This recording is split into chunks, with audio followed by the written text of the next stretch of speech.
బ్రహ్మ విష్ణు మహేశ్వర శ్రీగుండవత దిగంబర.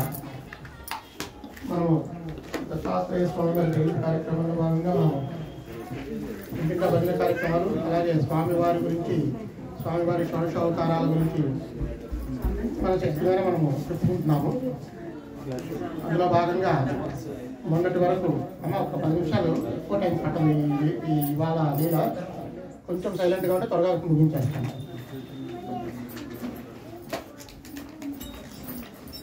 మొన్నటి వరకు మనము చివరి 12వ అవతారంగా ఆది గురువు చెప్పుకున్నాం. ఇవాళ 13వ అవతారము స్వామివారు శివరూప దత్తగా వస్తున్నారు.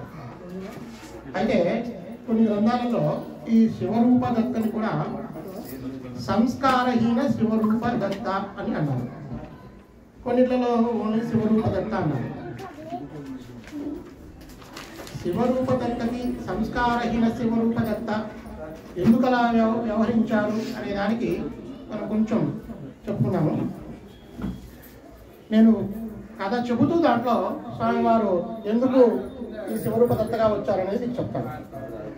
ఒకనొక టైంలో పరశురాముడు మీకు అందరికీ తెలిసిందే. పరశురాముడు కథ, పరశురాముడు స్టోరీ అదంతా. ఆయన గురించి ఎక్కువ సృష్టించాల్సిన అవసరం లేదు. ఎందుకంటే వీళ్ళందరూ పురాణ పురుషులు. వీళ్ళందరూ ఈయన శ్రీ మహావిష్ణు యొక్క అంశతో జన్మించిన వారు. క్షత్రియులందరూ భూమండలం అంతా 21 సార్లు తిరిగి క్షత్రియులందరినీ నాశనం చేసి చంపేశారు. తర్వాత ఆయన కొంకణ దేశంలోకి వెళ్ళి తపస్సు చేసుకున్నారు. ఈయన దత్తాత్రేయ స్వామి వారికి అత్యంత ప్రియమైన శిష్యుడు. దత్తాత్రేయ స్వామి వారు పరశురాముల వారికి ఈయనకి ఇంతమందిని చంపేసిన తర్వాత, క్షత్రియులందరినీ చంపిన తర్వాత ఈయన వైరాగ్యము వచ్చిందనమాట. ఈయన వైరాగ్యము తోటి దత్తాత్రేయ స్వామి వారిని ఆశ్రయిస్తే ఆయనకి త్రిపురారహస్యం అనే దాని గురించి త్రిపురారహస్యం గురించి వివరించారు. ఈ త్రిపురారహస్యం కూడా ఇప్పుడు దీంట్లో అవసరం లేదు, చాలా పెద్దది.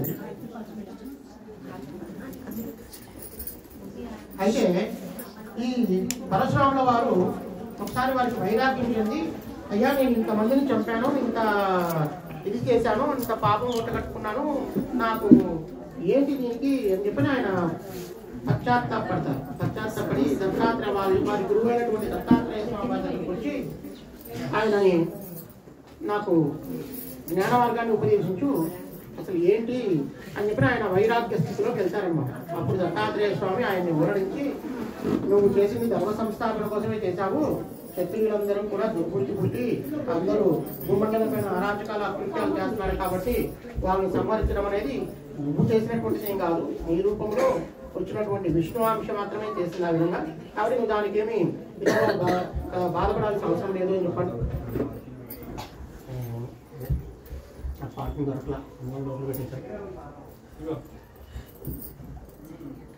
అని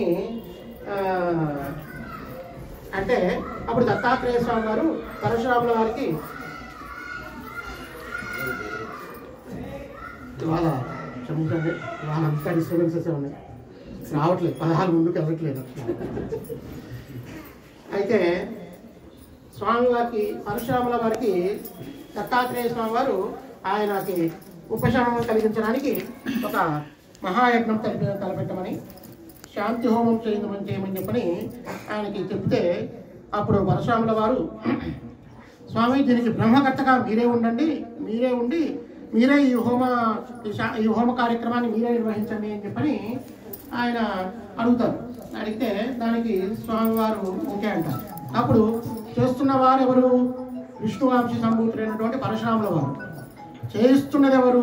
పరమాత్మ, సాక్షాత్తు పరమాత్మే. ఆయనే విష్ణువు, ఆయనే శివుడు, ఆయనే బ్రహ్మము, ఆయనే మొత్తం పరమాత్మ. చేస్తున్నవాడు పరమాత్మ, చేస్తున్నవారు విష్ణువాంశం.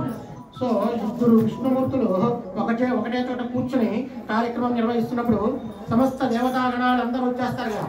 అలాగే సప్త ఋషులు, దేవతాగణాలు, 30 దేవతలు, గంధర్వులు, కిన్నరులు, కింపురుషులు సమస్తము భూలోకాలలో ఉన్నటువంటి అందరూ ఆ యాగానికి ఆహ్వానితులు ఆ యాగానికి వస్తారు. వచ్చినప్పుడు ఆయన స్వామివారు యాగం నిర్వహిస్తుంటారు, పరశురాముల వారు యాగం చేస్తూ ఉంటారు. ఈ వచ్చిన వాళ్ళల్లో ఒక పింగళనాథుడు అనేటువంటి ఒక వేద బ్రాహ్మణుడు ఉంటారు. ఇక్కడ ఈ శివరూప దత్త అనేటువంటి దర్శనము ఈ పింగళనాథుడికి ఈయన దత్తాత్రేయ స్వామి వారు కనబడతారు. కనబడి ఆయనకి శివరూప దత్తగా ఆయనకి బోధ చేస్తారనమాట. అయితే ఈ పింగళనాథుడికి ఈ హోమం చేస్తున్నంతసేపు దత్తాత్రేయ స్వామి వారు పరశురాముల వారితో హోమం నిర్వహిస్తూ ఉంటారు. మధ్య మధ్యలో మాయమైపోతూ ఉంటారు. మాయమైపోతూ ఇంకొక ఎక్కడో ఆమలక చెట్టు వృక్షం కింద కూర్చొని ఉంటారు. ఆ ఆమలక చెట్టు వృక్షం కింద స్వామివారు మళ్ళీ ఆయన అంతకుముందు అవతారాలలాగా భక్తుల్ని పరీక్షించడానికి ఆయన మాయావితరు, ఆయన మాయ యొక్క సృష్టి చేసింది ఆయన. కాబట్టి ఆయన మళ్ళీ మాయ ప్రదర్శిస్తుంటారు. మాయ ప్రదర్శిస్తూ ఆయన మళ్ళీ మధువు తాగుతున్నట్టుగా ఒళ్ళంతా బూడిద కప్పుకొని ఏక వస్త్రంతో ఉంటారు. మళ్ళీ ఆయన పక్కన ఒక స్త్రీమూర్తి ఉంటారు. ఆమె కూడా ఆల్మోస్ట్ నగ్నముగా వివస్త్రగా ఉండి ఆయనతో సరస సల్లాపాలు ఆడుతున్నట్టుగా కనిపిస్తూ ఉంటారు. అలా చేస్తూ ఉంటారు. మళ్ళీ మధ్యలో మళ్ళీ యాగశాలలో మళ్ళీ దర్శనం ఇస్తుంటారు. యాగం కూడా నిర్వహిస్తూ ఉంటారు. ఆ యాగానికి అందరూ కూడా వచ్చేసి ఉన్నారు, అతిరథ మహారాజులు అందరూ. ఈ పింగళనాథుడికి చాలా సంశయము, చాలా సందేహాలు వస్తుంటాయి. ఇదేంటి, ఈయన కాసేపు ఇక్కడ ఉంటుంటారు, కాసేపు అక్కడ ఉంటుంటారు. ఈయనేమో చేస్తున్నవాడు బ్రహ్మచారి అంటే బ్రహ్మచారి కాదు, చేస్తున్నవాడు బ్రహ్మచారి, పరశురాముల వారు బ్రహ్మచారి. మరి ఆయనతో అసలు ఏ విధంగా చేయిస్తున్నాడు ఈ హోమము? తర్వాత చేస్తున్న వారేమో ఈ విధంగా ఉన్నాడేంటి ఈయనేమో ఇక్కడ కాసేపు ఇక్కడ ఉంటాడు, అక్కడికి వెళ్ళి కాసేపు సలసల్లాపాలు ఆడుతుంటారు, వేరే స్త్రీతోటి మద్యం తాగుతుంటారు, అన్నీ చేస్తున్నారు. అసలు ఏంటిది అని చెప్పి ఈయనకి కన్ఫ్యూజన్లో పడిపోతారు. కానీ ఆ విషయం ఎవరూ ప్రస్తావించట్లేదు. ఏంటి, అందరూ చేస్తున్నటువంటి యాగకర్మని అందరూ భక్తి శ్రద్ధలతో చూస్తున్నారు, వీక్షిస్తున్నారు. అసలు ఇది ఏంటి పరిస్థితి అని చెప్పని ఆయన ఒక రకమైన ఆశ్చర్యము, ఆందోళనము, ఒక రకమైనటువంటి కన్ఫ్యూజన్లో పడిపోతారు. పడిపోయిన తర్వాత ఇంకా లాభం లేదనుకుని ఇంకా దత్తాత్రేయ స్వామి వారనే ఆయనకు తెలియదు. ఆమలక వృక్షం దగ్గరకు వచ్చిన తర్వాత స్వామివారిని పట్టుకుంటారు. ఈయన పట్టుకుని, అయ్యా ఏంటిది, నువ్వు అసలు మీరెవరు, మీరేంటి, అంతకుముందు సిద్ధులు శిష్యులు అడిగినటువంటి క్వశ్చన్సే మళ్ళీ అడుగుతారు. ఈయన కూడా అసలు మీరెవరు, మీరేంటి, మీరు చేస్తున్నదేంటి, మీరు అక్కడ కార్యక్రమం చేయిస్తున్నదేంటి, మీరు ఇక్కడ ఉంటున్నదేంటి అని చెప్పని ఆయన అడిగితే, అప్పుడు స్వామివారు నీవెవరు అంటే, నేను సర్వాంతర్యామిని, నేనే సచ్చిదానంద స్వరూపుణ్ణి, నేను అవ్యక్త రూపిణి అని చెప్తారు అంతకుముందులాగే. నీది ఏ ఆశ్రమము, నీ యొక్క యోగ సాధనం ఏంటి నువ్వు అని చెప్పని అడిగితే, నాది పంచాశ్రమం అంటారు, పంచమాశ్రమం. ఇక్కడ మీకు అంతకుముందు మనం చెప్పుకున్నాము, జాగృత్ స్వప్న సుషుప్త ఈ 3 అవస్థాత్రయములు దాటిన తర్వాత 4వ అవస్థ తురీయాశ్రమం. తురీయాశ్రమములో ఆత్మ పరమాత్మను చూస్తూ సాక్షిభూతుడుగా ఉంటది అని మనం చెప్పుకున్నాము. ఇక్కడ పంచమాశ్రమము, అత్యాశ్రమం అంటారు. తురీయాశ్రమము దాటిన తర్వాత 5వ ఆశ్రమంలోకి వెళ్తే అది అత్యాశ్రమం. దాంట్లో పరమాత్మ ఆత్మ అనేటువంటి భేదం ఉండదు, అద్వైతం ఉన్నది ఒకటే, బ్రహ్మం. బ్రహ్మైవ భవతి, బ్రహ్మమును తెలిసిన వాడు బ్రహ్మయ్య ఉండడు, బ్రహ్మములో కలిసిపోయాడు. సో ఆ పరిస్థితుల్లో అక్కడ ఎవరైనా సరే ఆ పంచమాశ్రమంలో ఆ విధంగా ఉంటారు. నాది పంచమాశ్రమము అని చెప్పి అంటారు. నువ్వు చేస్తున్నది ఏంటి అంటే, నువ్వు చేస్తున్న యోగ ఏంటి? ఈ యోగలో ముద్రలు ఉంటాయి, మనం అంతకుముందు చెప్పినట్టుగా కచేరీ ముద్ర, జ్ఞానముద్ర, అభయముద్ర, ఇవన్నీ ఉంటాయి. వీటిల్లో ఈయన మనోరంజన ముద్ర అంటారు. మనోరంజన ముద్ర అంటే యోగ శాస్త్రంలో అత్యంత చాలా ప్రాముఖ్యమైనటువంటిది, చాలా పవర్ఫుల్ ముద్ర. దాన్ని ఎడమ చేతి మీద కుడి చేతి మీద పెట్టి దాన్ని 2 వేలలో వేలు పెట్టి దాన్ని తిప్పి ఆ 2 చేతులు 2 చూపుడు వేలని మధ్య భూమధ్యంలో తీసుకొచ్చి భూమధ్యం మధ్యలో అక్కడ ఉన్నటువంటి ఆత్మస్వరూపాన్ని చూస్తూ, తర్వాత నేత్రముల ద్వారా మనోనేత్రముల ద్వారా చూస్తూ, తర్వాత హృదయంలో ఉన్నటువంటి భగవానుణ్ణి అనుసంధానం చేస్తారనమాట. అది యోగ విద్యలో ఒక క్రియ, ఒక ప్రక్రియ. అది నాది మనోరంజన ముద్ర, నిరంజన ముద్ర అంటారు స్వామి. అలా వారిద్దరికి సంభాషణ జరిగిన తర్వాత స్వామివారు, అయ్యా అసలు మీరు ఈ విధంగా కనబడుతున్నారండి, మీరు నాకు మీ దగ్గర ఉన్న స్త్రీ నగ్నంగా కనబడుతుంది, మీరు సరస సంభాషణలు చేస్తున్నారు, మీరు మధువు తాగుతున్నారు, అసలు మీరు ఏంటి, మీరు ఆ బ్రహ్మచార, మీరు సన్యాస, మీరు అసలు గృహస్థ ఏమిటి ఇది అని చెప్పారంటే, అప్పుడు ఆయన నువ్వు చూస్తున్నదంతా నేను ఎక్కువ చెప్పను, క్లుప్తంగా ముగించేస్తాను, ఎందుకంటే ఎంత చెప్పినా ఇవ్వదు. ఓన్లీ ఆల్రెడీ ఇంతకుముందు మనం చెప్పుకున్నటువంటి మాయ యొక్క ఛేదించడం గురించి ఇక్కడ కూడా చెప్తారు స్వామివారు. అందువల్ల మనం మాయ గురించి మనం చెప్పుకున్నాం కాబట్టి నేను ఎక్కువ సృష్టించను. అయితే ఆయన ఈ లీలల్లో ఆయన చెప్పేటువంటి తత్వం ఏంటంటే, మనలాంటి మనుషులకి ఇచ్చేటువంటి తత్వ సందేశం ఏంటంటే, ఈ శరీరము ఒక పరికరము, ఒక సాధన. నువ్వు ఏదైతే చూస్తున్నదేదో ఈ జగత్ని జాయతే గచ్చతే ఇది జగత్, వచ్చి పోయేది జగత్ అంటే, జగత్ మిథ్య. ఇది నువ్వు చూస్తున్నది కాదు, ఇదంతా ఒక మాయ.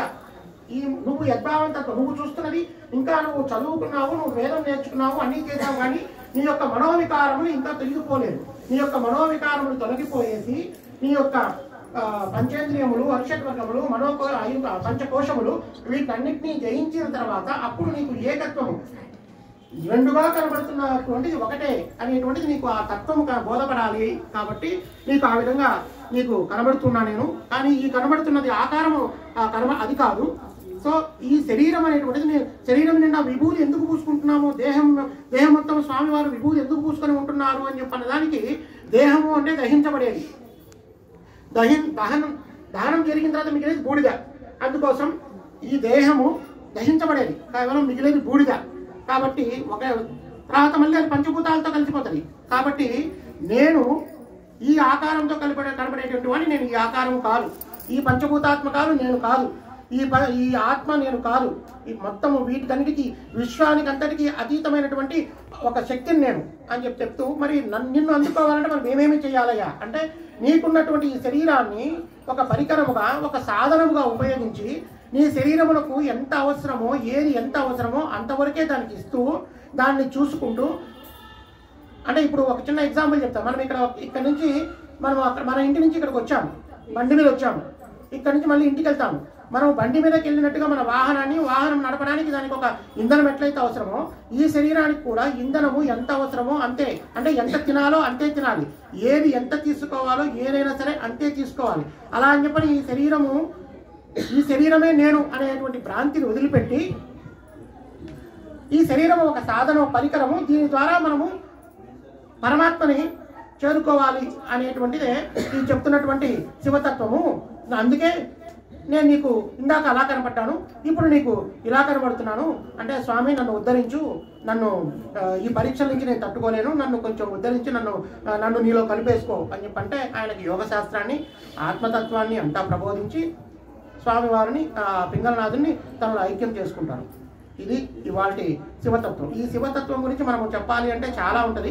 ఆల్రెడీ మీకు అందరికీ తెలుసు శివతత్వము, విష్ణుతత్వము. ఇక్కడ మనం దత్తాత్రేయ స్వామి వారిగా చెప్పుకుంటున్నాం కాబట్టి, ఈయన శివభక్తుడు కాబట్టి ఆయనకి శివరూపంలోనే దర్శనం చేశారనమాట. శరీరం అంతా విభూతి పెట్టుకొని మొత్తం ఏకవస్త్రంతో, దగ్గర నగ్న స్వరూపంతో శ్మశానంలో తిరిగేటువంటి భయంకర ఆకృతిలో కనబడతారనమాట. ఎందుకంటే ఆయన రూపంలో శివుడే ఉన్నాడు కాబట్టి శివరూపంగా కనబడతారు, అంతే తప్ప వేరేదేమీ లేదు అన్నట్టుగా చూపించడానికి అలా కనబడతారు. ఇది వాటి శివరూప దత్త. రేపటి రోజున మనము దేవదేవుడిగా చెప్పుకున్నాము. అప్పటిదాకా స్వామివారికి మంగళ నిరాజనాలు సమర్పించుకుంటూ, కరిచరణ కృతం వా కర్మం ఆకాయజం వా శ్రవణమైన జం వా మానసం వాపరారం విదితమృతం వా సర్వమేత క్షమస్వ జయ జయ గురునాథే దత్తాత్రేయ మహారాజ్ రక్షమాం స్వస్తి. జయ గురుదత్త.